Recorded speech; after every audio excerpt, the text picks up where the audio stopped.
going to call him up? Well, here we go. He knows who he is.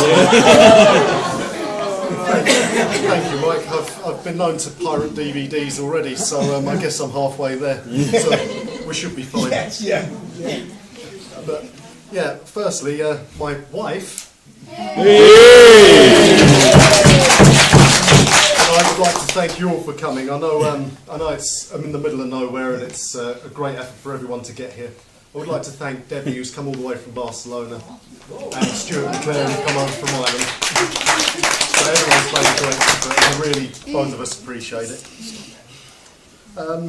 Obviously, we realised if we chucked in a free meal, a few of you would turn up as well. So, you know, there was a tactic there. Yeah. And the meal was fantastic. I don't know what you thought. So I'd like to say another thank you to the staff here at Hindley Manor as well. Moving on, unfortunately, my nan and Grandad Smith couldn't make it with us today. They're sorry they couldn't be here, but on the plus side, they did get me semi-drunk last night and a bottle of wine, so that was a nice touch. Also, I'd just like to mention a few people who are going to be looking down on us today, and I'm sure they'd be proud. Amongst others, I'd like to mention my nan and Grandad Marsh, my uncles Dave, Gordon, Brian and Reg, my aunts June and Pam, and my furry four-legged canine sister Whittles. So, if I may, I'd like to propose even a toast to absent friends.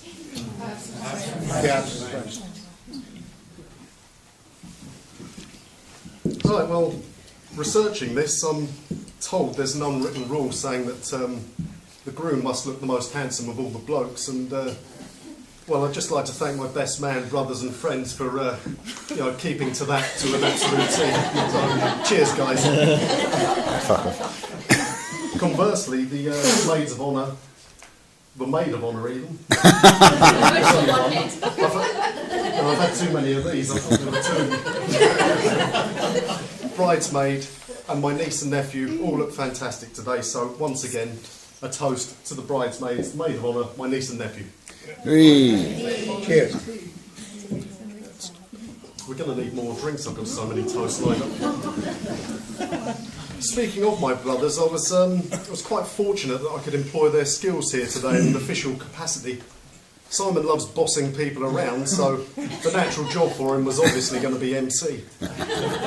And my brother Glenn there, well, he's been boring us to the point of suicide since as long as I can remember with his photos, so once again, I thought it was entirely appropriate that he actually took a few shots that people might be interested in seeing. I'd also like to thank Mike and Jackie, Andrew and Barry as well, for always making me feel welcome and always ensuring that I get plied fully with booze and food whenever I see them. So thank you. I'd also like to say a few words about my mum and dad. All three of us are lucky beyond words to have such great parents. They've always put us first, they've always supported us, and in Funk's case, always embarrassed us in public. Now I could go on for hours how special they are and how much they mean to me, but I know there's a bar, so I'll leave it at that and say, could we just toast my mum and dad? Mum and Dad. Mum and Dad. Right, this brings us to Mrs. Sarah Marsh.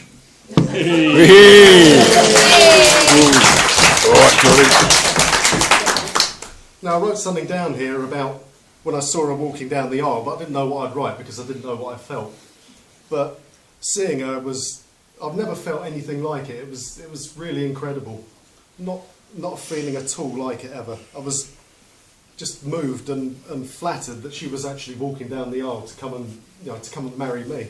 Hence the kiss. Hence the kiss. So yeah, that was quite a moment. That was totally unscripted. I can't even put it into words, so I'll stop babbling on and move on to the scripted bit. But going back to how we met, well, I've always been, as everyone who knows me knows, pretty forgetful, like missing birthdays, getting late to everything, missing half of a history exam when I didn't read the paper properly, that kind of thing. And for once, this actually turned out all right for me, because I forgot a password at work. And as luck would have it, Sarah happened to be doing a job where she was resetting passwords at that very time.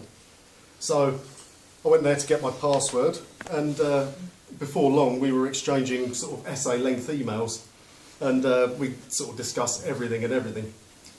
So eventually she plucked up the courage to ask me out.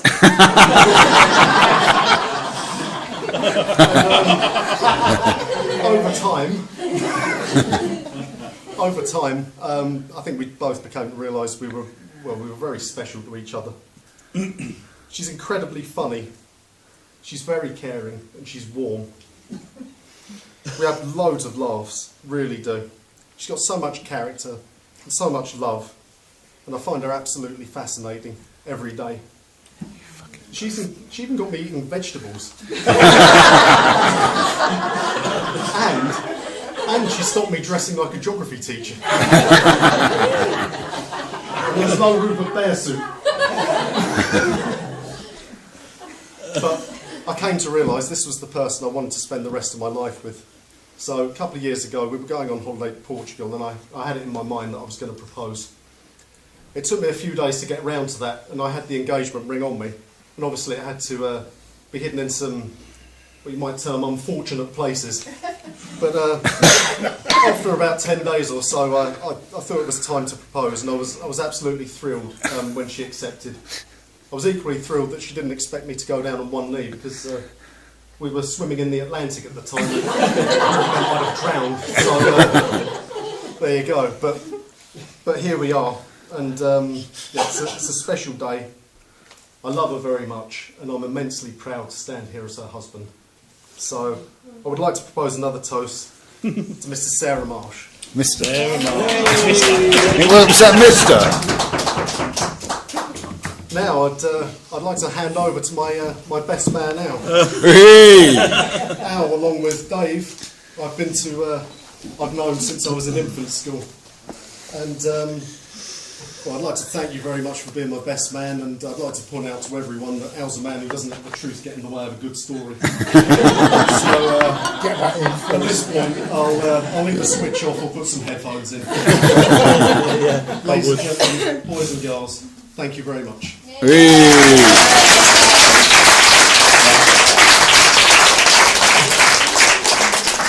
Thank you, Scott. Just to make sure you can all receive with me at the rear. Ladies and gentlemen, friends and freeloaders, please only like to begin this speech by thanking the bridesmaids, and I'm sure you'll all agree how wonderful they look today. Yeah. Yes. As does our beautiful bride, the new Mrs. Marsh. One card. For those of you who don't know me yet, my name is Alan. I've known Scott since the first day at nursery, pretty much. And we've been made mates all the way through school. Well, we're still mates until now. When Scott decided as a last resort to ask me the best man, my first thought was, oh bugger, how am I going to get out of this one? But there he was, down on one knee, begging me to say yes.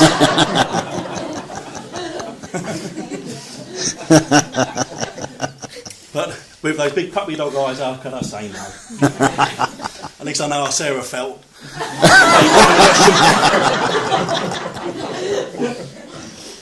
When Scott told me he was going to get into shape for this wedding, I was a bit surprised that he went for a circle. But it's got to be said, he does look the part today.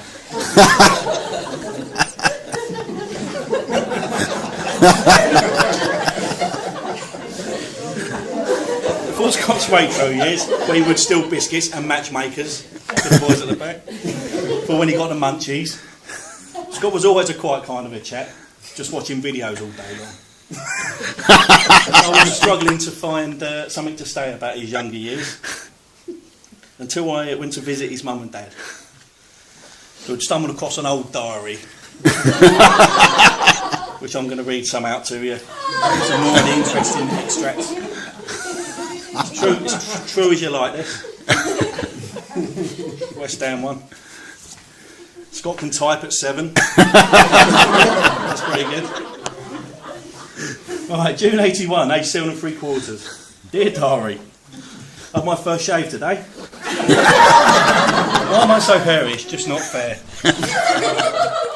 Every time we play Star Wars at school, I have to be Chewbacca. And Alan gets to be the handsome Han Solo.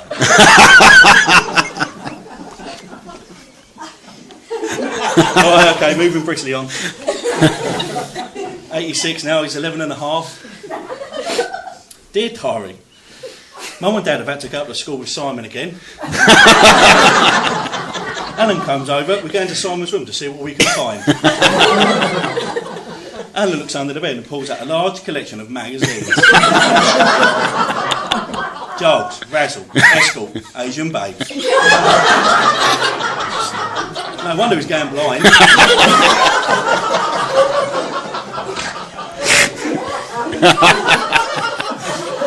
A few days later, Alan pops in again. He seems to be coming around more often these days.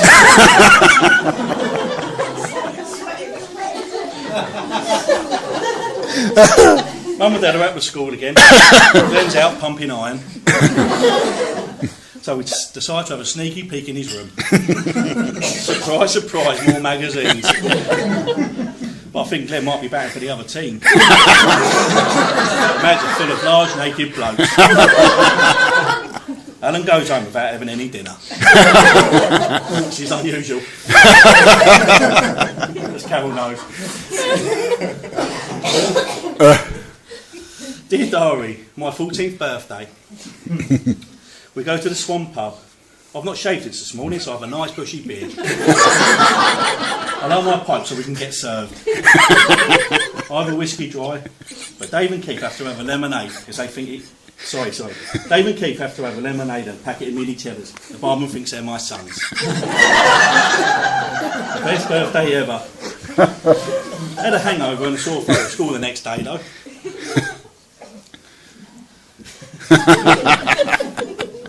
It's all true, this. 1990. Scott is 15 3/4 now. Dear Diary, in maths today, we taught Dave to firing a spud gun at the teacher. Dave agrees as long as we all sit together and no one says anything. Great shot, right in the head. The teacher walks over. We all get our heads down. The teacher says, "Who's that?" Alan looks at me, I look at Alan, and at the same time we both say, "It was Dave." Dave was well and truly stitched up. I enjoyed maths today.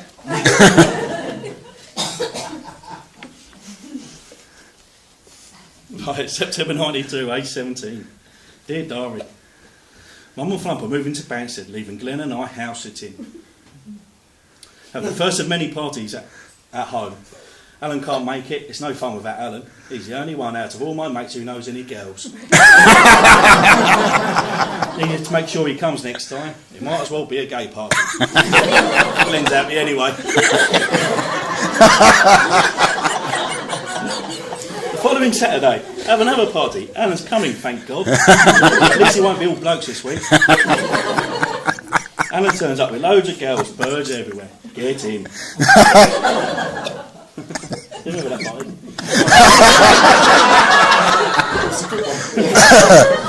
Oh dear. A year later, Mum and Flump find out about all the parties. The house is sold. I have to move back in with Mum and Flump in Banstead.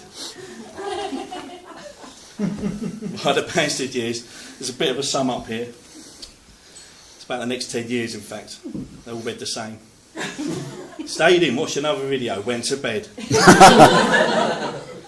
You can get films on disc now. What am I meant to do with nearly 8,000 video cassettes? 2005. Scott is well into his 30s now. Dear Diary, still living at home with Mum and Flump. Loser. I start to wonder if I'll ever move out or meet a girl. We're nearly there. Age 32 3/4. Dear Diary, at last. Met a girl called Sarah. Great jugs. You wrote that, not me. A week later, I saw her out for her first drink. She can put it away. We get on well. And we even make it to breakfast together.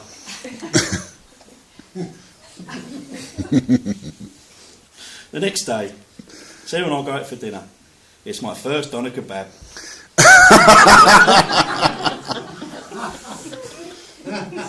2007, age 33 and 3/4. Dear diary, finally move out of mum and flumps. Logs get changed. I'm sure they thought this day would never come. Moving in with Sarah today, those kebabs must have done the trick.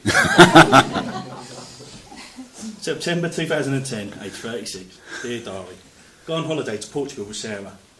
Asked her if she'd do the honour of marrying me today. I had to beg and plead a bit, but she finally gave in. We celebrate with a big fat kebab. September 12, the stag do arrives, going to Brighton. Glenn's happy.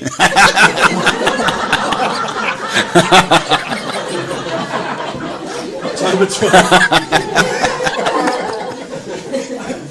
Wedding's here, hooray, bring on the honeymoon. I only wish Alan could come too. Happy days.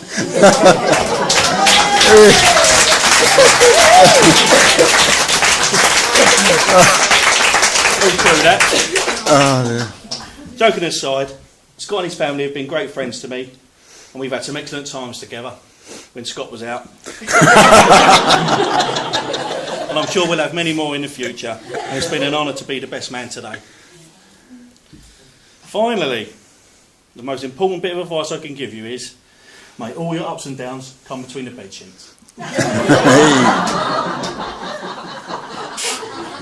We're nearly there now, we're nearly there. Even I'm starting to cringe. So if you could all raise your glasses to the happy couple, Scott and Sarah. Scott and Sarah. Thanks very much. The end. Brilliant. Well done, Alan.